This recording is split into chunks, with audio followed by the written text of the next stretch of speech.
Io ho analizzato tantissimo gli errori di colleghi o errori miei passati. A te spetta non più una domanda, una curiosità mia, ma una domanda lasciataci da uno dei nostri ultimi ospiti precedenti. Ok.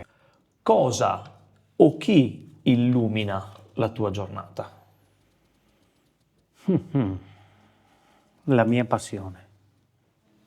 E la voglia di continuare a imparare, a migliorarmi, a capire cosa sta succedendo fuori, a come lavorano gli altri soprattutto, perché quando si parlava di errori prima, io ho analizzato tantissimo gli errori di colleghi o errori miei passati per creare questo metodo di cui ti parlavo prima e cercare di limitare al massimo tutti gli errori, quindi tutte le possibilità di errore le ho analizzate tutte e cerco, e quindi ho imparato a svicolarle, come diceva. Sdifettare la situazione. Sdifettare, esatto.